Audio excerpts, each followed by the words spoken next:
très gros projet, assez lourd. On y travaille depuis à peu près 2 mois, ce qui est un délai assez court pour préparer un projet de la sorte. Et on a souhaité le mettre en place dans le cadre du Congrès national des centres socioculturels qui se déroule à Lille. On s'est dit plutôt que d'y aller par beaucoup de moyens de transport différents, allons-y en péniche. Alors, la péniche citoyenne.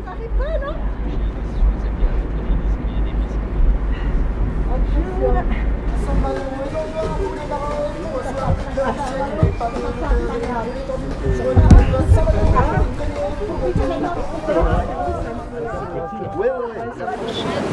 y a le plan activité, les châteaux. Un parcours de 38 km avec 12 écluses vous mène à Strasbourg. 12 écluses? Ouais, donc là c'est un tout petit canal.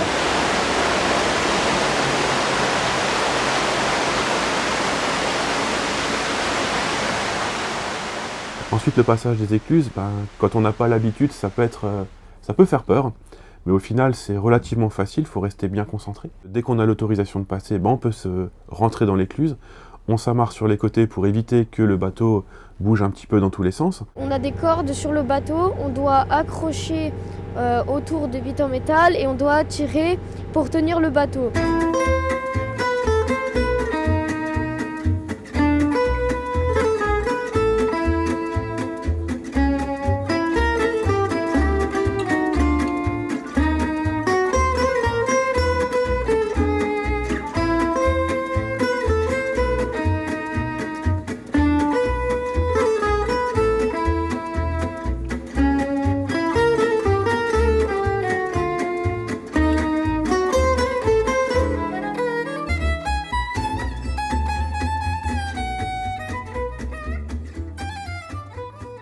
Il y a d'abord l'idée de faire en sorte de rappeler que les centres socioculturels sont des lieux de mixité sociale, des lieux de rencontre, des lieux de brassage et surtout des lieux de lien social. On a la chance et l'occasion de rencontrer ou de faire en sorte que des gens qui se connaissent peu ou qui ne se seraient pas rencontrés puissent se rencontrer et passer quelques jours ensemble, puisque tous les 3 jours on change d'équipage, on appelle ça des équipages ou des groupes. Quand vous avez l'électricité, ça vous permet d'avoir du 230 volts. Chose qu'il n'y a pas quand vous êtes en navigation, il n'y a que du 12 volts. Oui.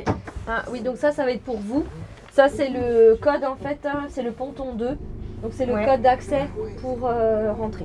C'est du diesel, hein. Donc là du coup, tu as ça qui s'affiche. Et après, là, tu as la partie préchauffage. Ça tourne 3-4 secondes. Tu tournes la clé en enfonçant.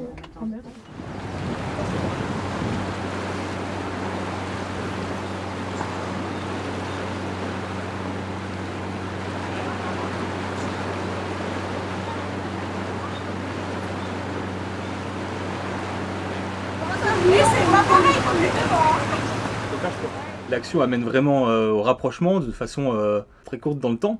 Et du coup, il y a des discussions qui peuvent se créer tout de suite. Et on peut savoir quel est le point de vue des gens, ce qu'ils pensent de la vie, comment ils se sentent dans leur cité, comment ils se sentent dans leur vie. Et pour moi, en tout cas, professionnel social, c'est intéressant de pouvoir avoir cette parole ensuite pour pouvoir créer des projets avec eux ou sans eux, parce qu'on peut juste identifier un besoin, mais qui est proche du réel, quoi. Pour un plant de tomate, ça doit 50 centimes. Oui. Donc voilà. C'est pas l'histoire de faire de bénéfices, c'est que les gens. C'est pour qu'ils comprennent qu'un centre social ne veut pas dire tout gratuit. Que vous venez et puis que vous êtes assis sur une chaise, ça sert à rien. Merci.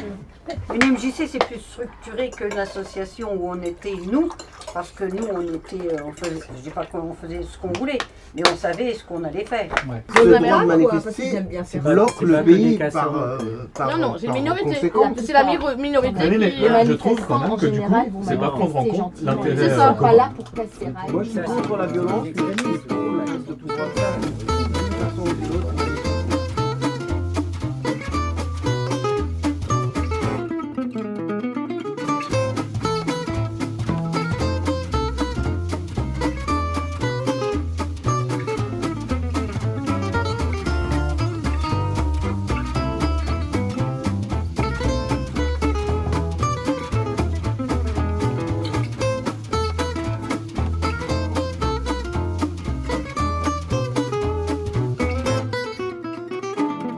Alors l'aspect pédagogique, clairement, c'est le vivre ensemble. C'est-à-dire il va falloir vivre en communauté sur un lieu qui est très restreint.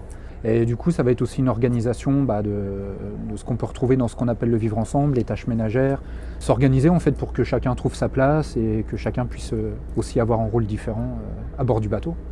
Et on s'est dit qu'en traversant l'ensemble des départements qui vont du Haut-Rhin jusqu'au Nord-Pas-de-Calais, ce serait l'occasion de rencontrer d'autres groupes de personnes, d'autres groupes des centres socioculturels pour essayer de tisser et de retisser ce lien social et d'essayer aussi de provoquer des débats citoyens sur la question notamment de la démocratie qui est une des thématiques qui sera abordée lors du congrès des centres socioculturels à Lille.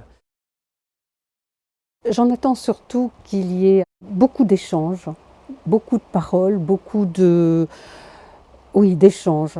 Après, c'est aussi un temps de rencontre. On va retrouver des adhérents des centres sociaux, des bénévoles, des salariés, des autres centres sociaux, que ce soit de France, d'outre-mer et même de l'international.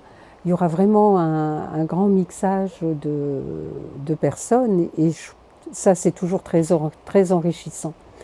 D'autant qu'on se retrouve autour de valeurs communes, donc je dirais que d'emblée, nous sommes très proches.